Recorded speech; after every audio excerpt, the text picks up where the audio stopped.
नमस्कार मेरे प्यारे बच्चों, सभी का समीक्षा अधिकारी का पेपर आ गया है। सभी लोग जो है प्रयास करें कि अच्छा से अच्छा इसमें स्कोर करें। आप आज हम जो चर्चा करने जा रहे हैं वो संविधान के बारे में।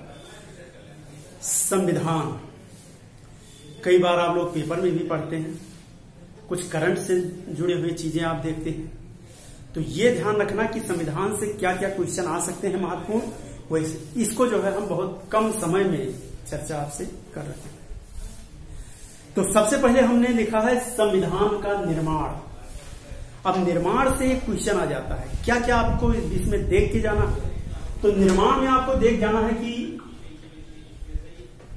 आप जानते हैं कि संविधान सभा की पहली बैठक जो हुई थी वो 9 दिसंबर 1946 को, जिसके अस्थायी अध्यक्ष डॉक्टर सच्चिदानंद सिन्हा थे। ये क्वेश्चन पूछा जा सकता है क्योंकि अस्थायी अध्यक्ष हैं।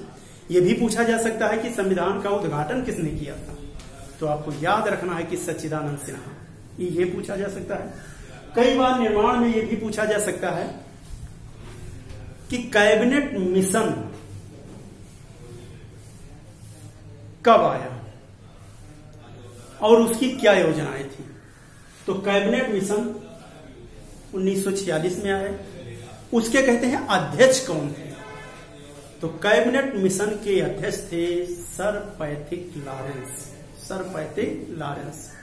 उसके बाद आपने एबी अलेक्जेंडर का नाम सुना होगा, स्टेफर्ड क्रिप्स का नाम सुना होगा। तीनों को आप जानते हैं। जो आपके पैट्रिक लॉरेंस थे वो भारत सचिव थे, एबी अलेक्जेंडर नौसेना प्रमुख थे, ये भी आपको बिल्कुल अच्छी तरह से याद होगा। तो ये है संविधान निर्माण में। अब इसमें और डेट पूछा जाएगा कि राष्ट्रीय ध्वज को कब अपनाया गया, तो आपको याद रखना है कि राष्ट्रीय ध्वज को 22 जुलाई 1947 को, 22 जुलाई 1947। फिर उसमें पूछा जाता है कि प्रारूप समिति का गठन कब हुआ, तो 29 अगस्त 1947। 29 अगस्त 1947। तो प्रारूप समिति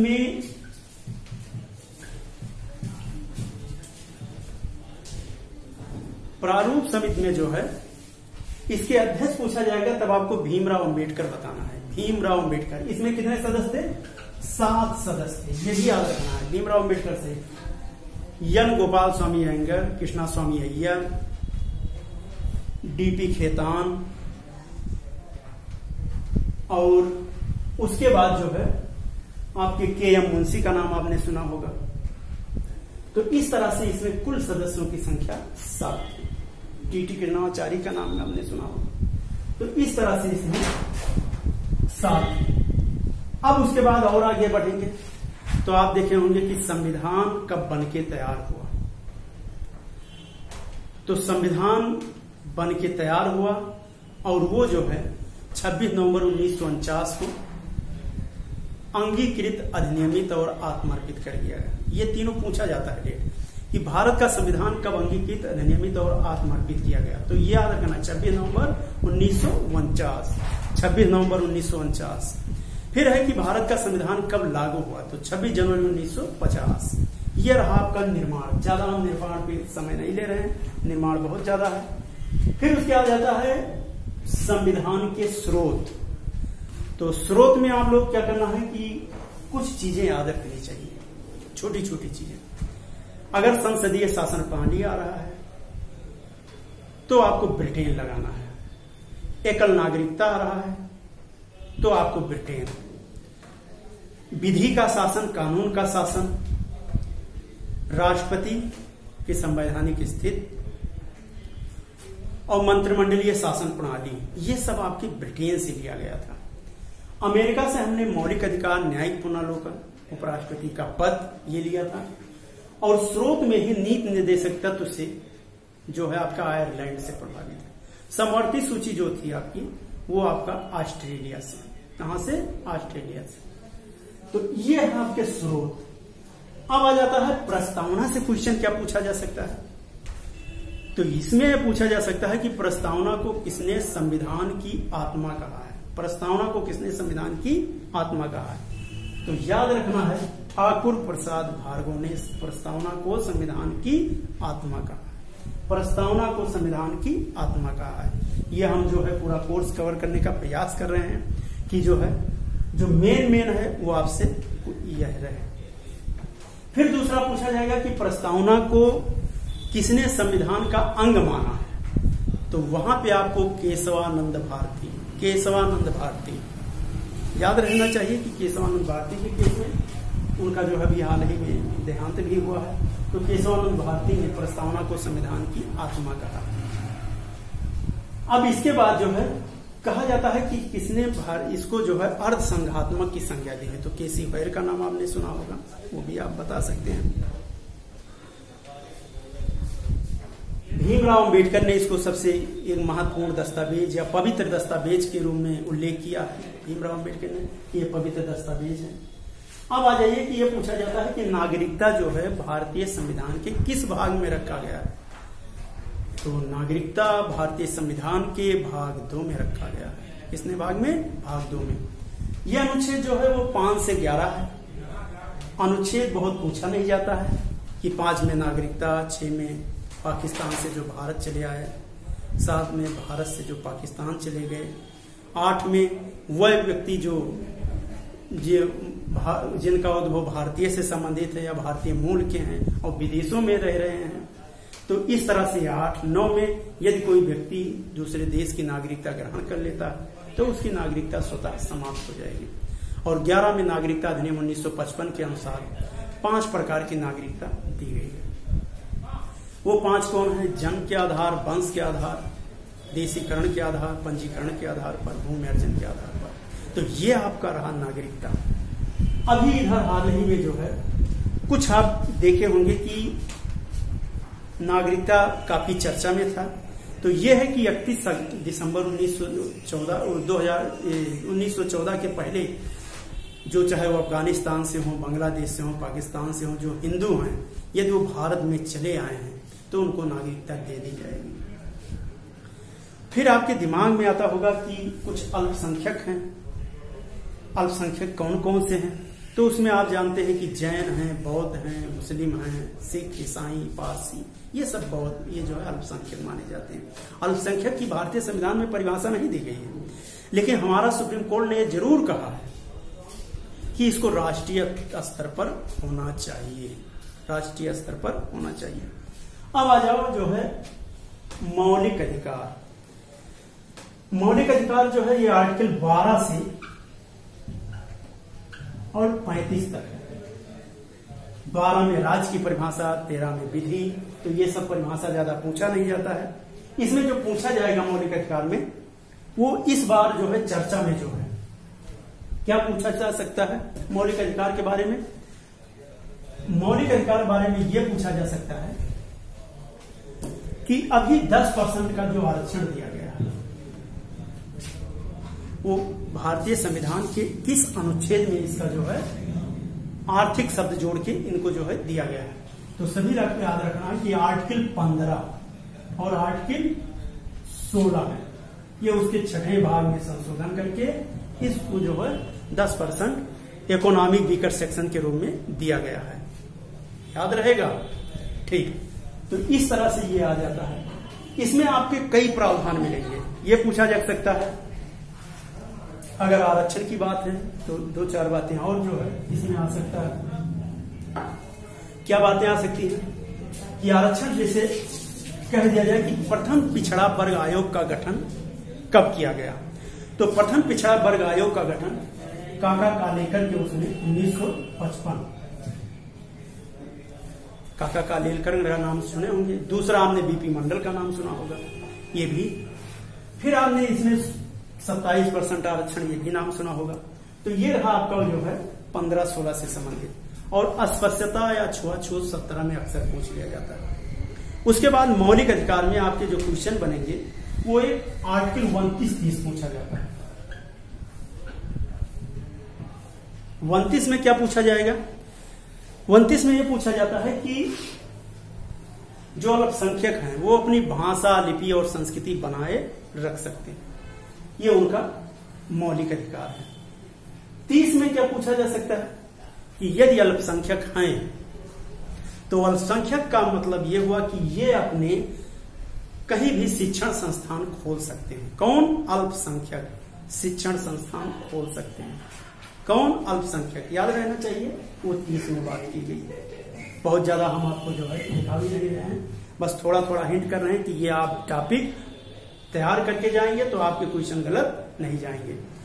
धर्म से संबंधित आएगा तो अनुच्छेद 25 सबको याद होना चाहिए। एक आर्टिकल 32 भी याद रखना है। इसमें क्या रहेगा? इसको जो है संविधान की आत्मा कहा गया है। अब कई बार पूछा जाता है कि भारतीय संविधान की आत्मा क्या है, तो जब संविधान की आत्मा पूछा जाएगा तब आप प्रस्तावना बताएंगे। लेकिन कह दिया जाए संवैधानिक उच्चारों को आत्मा किसने कहा, तब आप कहोगे B.R. अम्बेडकर। किसका नाम लोगे? B.R. अम्बेडकर। अम्बेडकर याद रहना चाहिए। तो अम्बेडकर महोदय ने इसको जो है संविधान की आत्मा कहा है। अब रहा ये आत्मा जो कहा आर्टिकल 32 में, इसमें 5 प्रकार की रिटेदारी होती है। एक बंदी प्रत्यक्षीकरण, परमादेश, प्रतिषेध, उत्प्रेषण और अधिकार भिक्षा। परमादेश या बंदी प्रत्यक्षीकरण, जिसको जो ये रहता है कि कोई किसी को अगर गिरफ्तार होता है तो 24 घंटे के अंदर उसको जो है निकटतम मतलब मजिस्ट्रेट के सामने पेश किया जाता है। परमादेश, हम आदेश देते हैं कि आप अपने कर्तव्यों का पालन करें। अधिकार भिक्षा है तो ये भी उसमें कहा जाता है कि अधिकार भिक्षा में यदि कोई किसी गद्दी पे बैठता है किसी के दूसरे के स्थान पे, तो वहां पे उसको हटाने के लिए कि आप क्या अथॉरिटी है कि आप जो है इस पद में आपकी नियुक्ति किसने किया, तो इस तरह से। अब एक है प्रतिषेध। प्रतिषेध जो है ये न्यायिक अर्ध न्यायिक वो है। प्रतिषेध कब होगा? जब कोई आपकी कार्यवाही चल रही हो तो वरिष्ठ न्यायालय, सुप्रीम कोर्ट या उच्च न्यायालय अपने निकट जो है अधीनस्थ न्यायालय को वहीं पे कह देगा कि ये आपके अधीन क्षेत्र से बाहर है और इसको हमारे पास भेज दीजिए, चल रहा हो तब। और उत्प्रेषण में क्या होता है? जब कोई निर्णय ले लिया जाए तब उसको जो है वरिष्ठ न्यायालय कहता है कि नहीं ये आपके अधिकार क्षेत्र में नहीं था, या आपने निर्णय जो लिया है वो गलत है। ये रहा। अब उसके बाद आता है नीति निर्देशक तत्व, directive principle of state policy. नाम सुना होगा, ऑस्टिन ने इसको संविधान की आत्मा कहा। एक उनका नाम ने आपने सुना होगा कि ऑस्टिन का, तो उन्होंने इसके संविधान की आत्मा कहा। इसमें क्या है कि ये 36 से और 51 तक DPSP याद रहना चाहिए। ये आर्टिकल 36 से 51 तक, आर्टिकल 36 से 51 तक जो है DPSP का उल्लेख। तो ये जो है आपका 36 से 51 तक। इसमें क्या आपका पूछा जा सकता है? इसमें पूछा जा सकता है कि ग्राम पंचायत का गठन, तो 40 सबको याद होना चाहिए। एक क्वेश्चन अक्सर पूछा जाता है 86वां संविधान संशोधन 2002। अब इसके तीनों पहलू आपको याद रखना है। क्या क्या याद रखना है? पहला पहलू ये याद रखना है कि ये 2002 जो है ये आर्टिकल 21, इसमें जो है 14 साल से कम बच्चों को अनिवार्य एवं निःशुल्क शिक्षा की व्यवस्था। आर्टिकल 45, इसमें कहा गया है कि जो 6 वर्ष से कम बच्चे हैं, जैसे आंगनबाड़ी कार्यकर्त्री, सहायिका, वो लोग इनकी शिक्षा की व्यवस्था करते हैं। 45। और एक है आर्टिकल 51 यानी मूल कर्तव्य, तो उसमें भी व्यवस्था किया गया है। मूल कर्तव्य का नाम आपने सुना होगा। तो उसमें यह कहा गया है कि जो है प्रत्येक अभिभावक का एक कर्तव्य है कि वो बच्चों की शिक्षा की व्यवस्था करे। ये रहा आपका नीति निर्देशक तत्व। अब उसके बाद आता है राष्ट्रपति से। राष्ट्रपति से क्वेश्चन पूछा जाएगा तो ये महाभियोग का पूछा जाएगा, या संसद के अंग कौन कौन से हैं तब आप बता दोगे। लोकसभा, राज्यसभा और राष्ट्रपति, ये संसद के आपके 3 अंग हैं। इनकी सहायता सलाह के लिए कौन से होते हैं? तो इनके जो है सहायता के लिए एक मंत्रि परिषद होता है जो आर्टिकल 74 में उपलब्ध है। राष्ट्रपति के क्या क्या कार्य हैं? प्रधानमंत्री की नियुक्ति करना, उनकी सलाह पे अन्य मंत्रियों की नियुक्ति करना। राष्ट्रपति और क्या? आर्टिकल 352 का उपयोग कब करता है? 356 संवैधानिक तंत्र की विफलता और वित्तीय आपात, जैसे इस समय कोरोना है वो और ये भीषण रूप ले ले तो ये वो स्वाभाविक है कि वित्तीय आपात लग जाएगा। अभी तो नहीं, लेकिन भविष्य में ऐसा हो सकता है, जो अभी तक पूरे जब से संविधान लागू हुआ तब से नहीं लागू हुआ। अब उसके बाद राष्ट्रपति से और क्वेश्चन क्या पूछा जा सकता है? राष्ट्रपति से एक आपने आर्टिकल सुना होगा 87। ये क्या होती है कि जो है संसद के दोनों सदनों को संबोधित करती है। यानी जब कोई चुनाव होता है तो चुनाव के बाद जब उसकी पहली बैठक हो तो सबसे पहले जो है संबोधन को होगा, जो भाषण देंगे वो राष्ट्रपति ही देंगे। इसी तरह से हर वर्ष के प्रारंभ में, प्रत्येक जो है वर्ष के उसमें ये राष्ट्रपति जो है अभिभाषण देते हैं। अब उसके बाद आ जाइए, ये आपका रहा ये है। उसके बाद आपको 102 आर्टिकल ये भी ध्यान रखना है, लाभ के पद से संबंधित, ये जरूर याद रखना है कि उसमें जो है यानी आपके जो लाभ का पद है वो वहां पे एक तो विधानसभा का है तो वो आपके जो है वो आपको आयोग घोषित कर सकते हैं, यहाँ पे आपके ये लोकसभा अध्यक्ष घोषित कर सकते हैं। 108 संयुक्त बैठक सभी लोग जानते होंगे। 105 भी ध्यान रखना कि संसद के जो सांसद हैं उनके कुछ विशेष वो अधिकार दिए गए। और 110 जरूर याद रखना, धन विधेयक का नाम सुना होगा। 117 आपने सुना होगा, ये जो है वित्त विधेयक, यानी इससे संबंधित जो है क्वेश्चन आ सकता है। फिर 120 आपने सुना होगा, यानी जो भाषा होगा वो हिंदी या इंग्लिश का उपयोग कर सकते हैं। और 124 जो है आपका वो है सर्वोच्च न्यायालय। लेकिन सर्वोच्च न्यायालय से पहले जो है हम लोग और आगे विस्तृत थोड़ा सा समझ लें, फिर हम लोग उधर आते हैं। तो हम लोग ने भी राष्ट्रपति, उपराष्ट्रपति का जो है राज्यसभा का पद सभापति ही पूछा जाता है और इससे ज्यादा क्वेश्चन नहीं आता है। अब उसके बाद आ जाते हैं और आगे बढ़ते हैं, जिससे क्वेश्चन आपके आने की संभावना रहती है। संसद से एक क्वेश्चन तो श्योर आना ही रहता है कि संसद का, उसमें क्या है कि संसद में जो 76 आर्टिकल एक छूट गया था, महान्यायवादी, ये भी याद रखना कि महान्यायाधीश भारत का प्रथम विधि अधिकारी होता है। उसके साथ में महान्यायवादी के बाद आप संसद के कोरम का याद रखना कि संसद का कोरम होता है वो 1/10 सदस्य जब से कम होंगे तो वो कोरम पूरा नहीं होगा, 1/10 होना चाहिए। गणपूर्ति ये भी आपने नाम सुना होगा, 100 में है। अब उसके बाद जो है हम और आगे बढ़ते हैं। 123 राष्ट्रपति का आपने सुना होगा और 213 अध्यादेश जारी करने का, तो ये है राज्यपाल का 213। तो राष्ट्रपति आप जानेंगे, ये जानेंगे। फिर उसके बाद आ जाइए, जब और आगे बढ़ेंगे तो वहां पे आपने देखा होगा पंचायती राज। पंचायती राज से क्वेश्चन आएंगे, क्या क्या पूछा जा सकता है पंचायती राज से? पंचायती राज किस भाग में है? तो भाग 9 बताना है आपको, उसमें कोई शंका नहीं रखना है। फिर पूछा जाएगा कि पंचायती राज भाग 9 में है, तो ये पूछा जा सकता है कि ये किस अनुसूची में है? तो अनुसूची 11 में। ये पूछा जा सकता है कि पंचायती राज अगर 11 में है तो इसमें कुल कितने विषय हैं? तो 29 विषय याद रखना। कितने विषय? 29 विषय पंचायती राज में। अब ये पूछा जा सकता है कि पंचायती राज कौन सा संविधान संशोधन करके इसको संवैधानिक दर्जा दिया गया? तो सभी को याद रखना है 73वां संविधान संशोधन। कौन सा संविधान संशोधन? 73वां। तो 73वां संविधान संशोधन के द्वारा इसको संवैधानिक दर्जा दिया गया। 74वें के द्वारा क्या किया गया? नगर पालिका, नगर निगम। पंचायती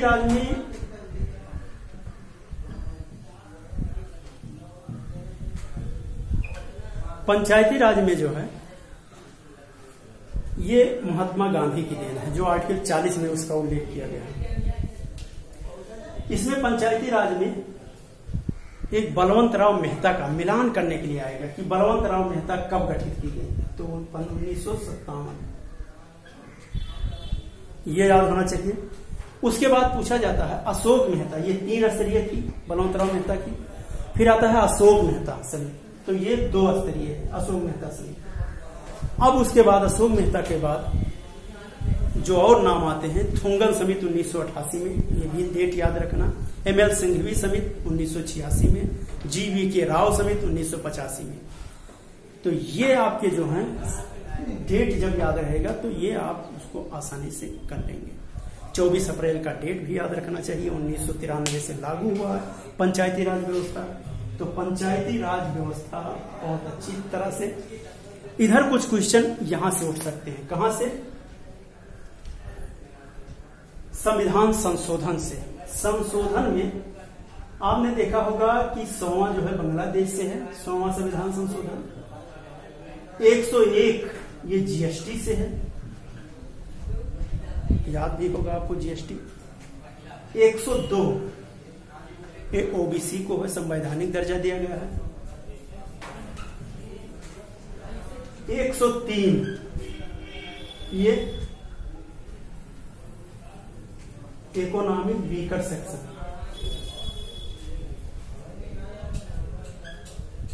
इकोनॉमिक वीकर सेक्शन 103वां। तो ये जो संविधान संशोधन है ये याद होना चाहिए आपको। 103वां। अब इसमें क्या क्वेश्चन पूछा जाए इसका? जीएसटी तो आप खैर 267 भी कह देंगे, 266 भी बता देंगे। 102वां ओबीसी। ओबीसी को जो संवैधानिक दर्जा दिया गया वो किस आर्टिकल में रखा गया? तो एक आर्टिकल आप लोग जानते होंगे, 338 का नाम सुने होंगे। आर्टिकल 338A सुने होंगे, आर्टिकल 338B सुने होंगे। पहले क्या था, SC ST दोनों का जो है इनके लिए जो राष्ट्रीय आयोग की नियुक्ति की जाती थी वो इसी में की जाती थी। लेकिन 89वें संविधान संशोधन के द्वारा एसटी का इसमें कर दिया गया 338B में, 338A में। और ये जो आपका रखा गया ओबीसी का, ये 338B में रखा गया, 338B में। कुछ संशोधन और हुए हैं, जैसे 104वां संविधान संशोधन, 104वां ये संशोधन जो हुआ है, ये आप देखते होंगे कि अनुच्छेद आपने 330, कौन सा आर्टिकल? 330, 331, 332, 333, ये नाम सुना होगा। अब ये 330 में एक 334 बढ़ा होगा, हमने सुना होगा। तो SC ST इनके जो 10 साल हर साल रिजर्वेशन बढ़ाए जाते हैं वो 334 में बढ़ाया जाता है 10 वर्ष के लिए। इसमें संशोधन हुआ। ये जो है 300